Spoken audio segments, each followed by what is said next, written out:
On the morning of 23rd in May 1940, Private Thomas Henry of the 9th Battalion, Royal Scots, stood guard outside a requisitioned estate house near Dundee, clutching what appeared to be a Leanfield rifle. From 200Y, even through binoculars, it looked convincing. The correct 44.5 in length, proper barrel profile, even the distinctive forend and bolt handle silhouette. Get within arm's reach, however, and the illusion shattered. The weapon weighed just 3 lb instead of the Leanfield's 9.1 lb. The wood grain was too uniform, the color too consistent. Most tellingly, when Henry shouldered it for inspection, it made a hollow thunk rather than the solid metal and wood sound of a proper rifle. This wasn't a Leanfield No. 1 Mark III. It was a precisely shaped piece of pine-painted rifle brown with a dowel rod for a barrel and a carved block for a bolt. Private Henry was one of approximately 30,000 British soldiers in Scotland during the summer of 1940 who drilled, marched, and stood sentry carrying wooden rifles. To German reconnaissance aircraft circling at 20,000 ft, photographing through Zeiss lenses, these men represented a combat-ready army. In reality, they represented one of the most successful deception operations of the Second World War. A campaign that convinced German high command that Britain maintained a strategic reserve of 8 to 10 divisions in Scotland, poised to counter-invade Norway, when in fact these divisions existed largely on paper in wireless traffic and in the hands of men carrying painted lumber. This shouldn't have worked. German intelligence in 1940 was arguably the finest in the world. The OB employed hundreds of agents across Britain, whilst Luftwaffe reconnaissance units flew regular sorties over Scotland, returning with thousands of aerial photographs processed by trained photo interpreters at the Zentrosvitella in Berlin.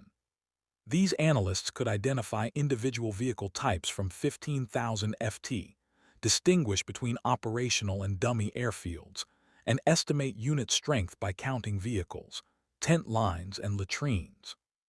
Against this surveillance apparatus, the British deployed formations that didn't exist, equipped with weapons made in garden sheds and furniture workshops supported by inflatable tanks that a strong wind could topple. What the Germans discovered far too late was that reconnaissance identifies what appears to be present, whilst intelligence determines whether appearances match reality. And in the summer of 1940, Britain proved exceptionally skilled at manufacturing appearances whilst concealing the absence of reality behind them. To understand why British soldiers drilled with wooden rifles in Scotland, you must first grasp the strategic nightmare facing Britain in June 1940. Following the Dunkirk evacuation completed on the 4th of June, the British Army had rescued 338,226 men, but left behind virtually all their heavy equipment in France. The scale of material loss was catastrophic. 2,472 artillery pieces, 63,879 vehicles, 7,697 tons of ammunition, and approximately 500,000 small arms, including nearly 300,000 rifles. Standard military thinking emphasized reconstituting forces before deploying them. Military doctrine held that partially equipped units were worse than no units at all. They created an illusion of strength whilst consuming resources without providing defensive capability. Critics within the War Office argued that deploying under-equipped units to Scotland was pointless theater, that Germany knew Britain's true weakness, and that attempting deception would merely advertise desperation. The reality of Britain's strategic position made such orthodox thinking dangerously inadequate. Following Norway's surrender on the 10th of June 1940, Germany controlled the entire Norwegian coastline, 1,600 m facing Scotland's eastern shores across just 300 m of North Sea. German forces in Norway comprised approximately 100,000 troops under General Nicholas von Villenhorst, supported by Luftwaffe units at airfields in Stavanger, Bergen, and Trondheim. These forces sat within striking distance of Scotland. Meanwhile, Britain's actual defensive capability in Scotland consisted of exactly 3 partially equipped divisions. The 9th Highland, 15th Scottish, and 52nd Land, supplemented by training units, coastal batteries, and home guard formations armed mostly with shotguns. Between the German forces in Norway and Britain's industrial heartland lay fewer than 30,000 regular soldiers with inadequate anti-tank weapons, insufficient artillery, and in many cases, no rifles at all. What made this desperately dangerous wasn't merely the numerical inadequacy, but the strategic consequences of perceived weakness. If Germany recognized just how thin Britain's northern defenses were, a secondary invasion through Scotland became strategically viable. Seize airfields at Aberdeen and Dundee, cut Britain in two at the Fourth Clyde Line, and force evacuation of forces defending southern England by threatening their logistics. The nightmare scenario wasn't that Germany would ignore Scotland. It was that they would recognize the opportunity it presented. The secret was in understanding what reconnaissance could actually detect versus what intelligence could actually verify. Flight Lieutenant Francis Tomlinson of RF Photographic Reconnaissance Unit observed that aerial photographs captured shapes, patterns, and shadows, the visual signatures of military activity, but couldn't distinguish composition. A wooden mock-up of a gun photographed identically to a real gun from 15,000 FT if it had the correct dimensions and shadow profile. What mattered wasn't what objects actually were, but what they appeared to be from reconnaissance altitude. On paper, this shouldn't have worked against German photo interpretation. The Luftwaffe's Zentrale Stelle employed approximately 300 trained analysts by mid-1940. They worked with stereoscopic viewers that revealed three-dimensional terrain and could detect height differences of less than 2 ft. They maintained reference libraries containing thousands of images of British military installations from pre-war intelligence gathering. The system was designed precisely to detect deception. Yet in reality, the chaos of May-June 1940 created unique conditions that made deception unusually feasible. The Norwegian campaign had diverted German reconnaissance resources northward. The Battle of France consumed photo interpretation attention. Coverage of Britain became intermittent rather than systematic. More importantly, the sudden, genuine expansion of British military presence in Scotland provided cover for deception. Between May and July 1940, Britain actually did move forces to Scotland. The 3 partially equipped divisions, numerous training units, coastal batteries, and home guard formations. Within this expansion of real forces, fictional formations could be embedded. The wooden rifles themselves were manufactured with surprising precision. The primary workshop contracted for production was Macintosh & Sons, a furniture manufacturer in Glasgow, which received orders on the 18th of June 1940 for 5,000 training rifles non-firing with delivery required within 3 weeks. The specifications provided by the War Office were exacting. Overall length 44.5 in, barrel profile 25.22 in with correct diameter tapering, fore-end and handguard shape to match standard rifle dimensions, distinct bolt handle projection on the right side, and sling attachment points at correct positions. The wood was pine, lighter than the Leanfield's walnut stock, but cost-effective and readily available. Each rifle received a coat of brown paint mixed to approximate the color of rifle furniture with a matte finish to avoid telltale shine. From 10 yards, particularly when slung over a shoulder or held at shoulder arms during marching, they passed casual inspection. From 20,000 FT, they were indistinguishable from genuine weapons. Critics argued these wooden rifles were transparently fake, that German agents in Britain would immediately report their presence. They were right about the rifles being obvious fakes up close, but they were wrong about the practical implications. German agents who might have reported wooden rifles lacked access to military installations where these rifles were actually used. The rifles weren't distributed near civilian population centers. They were issued to formations training in remote areas of the Highlands, on requisitioned estates far from public roads, and at coastal positions accessed through checkpoints. This wasn't accidental confusion. It was precisely calculated exploitation of how intelligence systems work. German intelligence relied on multiple sources. Aerial reconnaissance signals intelligence from intercepted radio transmissions, human intelligence from agents and analysis that integrated these sources. The wooden rifles were designed to satisfy just one piece of this puzzle, visual reconnaissance, whilst other deception elements addressed the other sources. Signals units broadcast radio traffic, simulating divisional headquarters and brigade communications. Turned agents sent reports describing Scottish divisions and training. The wooden rifles were never meant to deceive all German intelligence. They needed only to provide visual confirmation that matched what other deception channels suggested.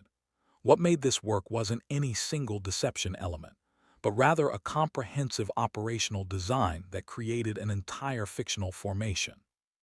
British Fourth Army, supposedly headquartered at Edinburgh Castle under command of Lieutenant General Sir Andrew Thorne. Fourth Army nominally comprised two corps. Two corps centered around Stirling and 7th Corps around Dundee, with a combined strength of 6 divisions plus supporting units totaling approximately 80,000 men. This formation appeared on German intelligence maps by late July 1940 and remained there until 1943. The actual structure of Fourth Army was startlingly minimal. The headquarters staff consisted of 18 officers and 40 other ranks, roughly the size of a battalion headquarters. Yet, it simulated the communications and administrative activity of an army headquarters controlling 6 divisions. The wireless traffic alone was staggering. Genuine Fourth Army signals units broadcast approximately 600 messages daily using proper military communications protocols, encryption and message formats. German signals intelligence detected this traffic and correctly identified it as Army-level communications. What they didn't recognize was that the headquarters generating this traffic was smaller than some company-sized units. What actually mattered was understanding the signature patterns intelligence systems detected rather than the underlying reality generating those signatures. Major Derek Moley of the London Controlling Section explained in a post-war interview, "We discovered that German intelligence didn't count individual soldiers. They counted formations. If you could make them believe a division was present through its headquarters, its signals traffic, its vehicles, and its visual signature, they credited you with 15,000 men, regardless of how many soldiers actually stood there." The visual signature component, the element requiring wooden rifles, centered on training camps and exercises. Between July and September 1940, Fourth Army divisions conducted regular training exercises at locations across Scotland. The 113th Infantry Brigade, a fictional formation supposedly trained near Blair Athol in August 1940. The actual presence consisted of approximately 800 men, many from training battalions not yet fully equipped, drilling with wooden rifles and using requisitioned civilian lorries painted in military colors. Luftwaffe reconnaissance aircraft overflew the area on 14 August and photographed formations drilling vehicles dispersed in field parks and tent lines laid out in standard brigade configuration. The photographs showed exactly what intelligence expected to see: a brigade-sized formation in field training. The reality, fewer than 1,000 men, many carrying wooden rifles, creating the appearance of a 3,000-man brigade, was invisible from 20,000 ft. Battlefields aren't won by equipment counts, but by where commanders commit forces and how strategic assumptions shape deployment decisions. The supreme value of Fourth Army wasn't the divisions it pretended to contain, but the German divisions it prevented from deploying elsewhere. Throughout 1940 and 1941, German High Command maintained substantial forces in Norway, rarely fewer than 300,000 troops, partly to defend against British counter-invasion they believed Fourth Army would spearhead. On the 14th of September 1940, Hitler met with General Falkenhorst to discuss Norwegian defenses. Minutes from this meeting record Hitler expressing concern. The enemy maintained substantial forces opposite our Norwegian positions. Intelligence estimates between 6 and 10 divisions with amphibious capability. Norway cannot be lost. This assessment, 6 to 10 divisions in Scotland, represented almost exactly the fictional strength of Fourth Army. These divisions didn't exist as combat-ready formations, yet they shaped Hitler's strategic calculations as effectively as if they were real. In April 1941, when Germany desperately needed forces for Operation Barbarossa, the invasion of the Soviet Union, staff proposals suggested withdrawing divisions from Norway to reinforce the Eastern Front. Hitler rejected this, citing the British threat from Scotland. In June 1941, as Barbarossa commenced, Germany maintained 7 divisions in Norway that could have significantly strengthened Army Group North's drive toward Leningrad. These were genuine, fully equipped divisions with combat experience. They remained in Norway guarding against Fourth Army, which by June 1940 one had been reduced to headquarters staff, signals units, and reports from turned agents. German planning documents from 1940 show repeated proposals to reduce Norwegian garrison strength, each rejected with specific reference to British forces in Scotland. On the 14th of June 1941, General Franz Halder, chief of the German Army General Staff, wrote in his diary, "British Fourth Army in Scotland remained substantial concern." 8 divisions reported, including armored elements, pose as threat to Norway and potentially to northern German coastline. Cannot reduce Norwegian garrison. Whilst this force remains in being, the reality of combat showed what this meant in concrete terms. In September 1941, during desperate fighting around Leningrad, German Army Group North requested reinforcements. Staff estimates suggested 2 additional divisions could break Soviet defenses and complete the encirclement. OKH responded that no strategic reserve was available. Forces in Norway could not be withdrawn due to British threat. The 2 divisions that might have taken Leningrad remained in Norway, guarding against an invasion that was never planned by an army that largely didn't exist. This wasn't accidental success, but careful exploitation of how intelligence analysis works and how confirmation bias shapes interpretation of ambiguous evidence. Major General Kenneth Strong, who served as Eisenhower's chief intelligence officer, later explained, "Intelligence analysts don't simply observe facts. They fit observations into frameworks that make sense of them. Once you establish a framework, such as Britain maintains strategic reserves in Scotland, subsequent evidence gets interpreted through that framework. Wooden rifles become real rifles because real rifles are what you expect to see in that context." German intelligence developed its assessment of Fourth Army gradually through accumulated evidence that individually was ambiguous but collectively seemed convincing. Signals. Intelligence detected increased radio traffic in Scotland from formations not previously identified. When reconnaissance detected expanded facilities at Scottish military bases, this confirmed the signal's intelligence. When turned agents reported divisions training in Scotland, this confirmed both signals and reconnaissance. Each piece of evidence examined independently might have raised questions. Collectively, they formed a coherent picture. Within this framework, wooden rifles became invisible, or rather they became real rifles because the intelligence framework said British divisions in Scotland would carry rifles. When reconnaissance photographed formations drilling, photo interpreters saw what they expected: soldiers with rifles. The photographs technically showed men carrying rifle-shaped objects, but intelligence analysis interpreted them as showing soldiers with Lee Enfields because that interpretation matched the established framework.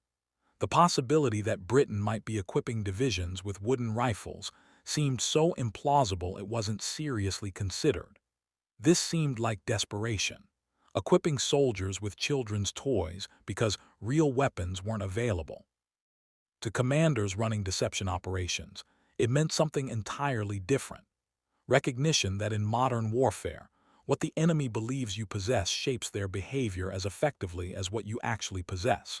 Lieutenant Colonel David Strangeways, who later ran deception operations for Montgomery's 21st Army Group, studied the 4th Army operation and drew explicit lessons. We learned that military forces exist in two places simultaneously: on the ground, where they're either genuinely present or absent, and in enemy intelligence assessments, where they're present if enemy believes they are.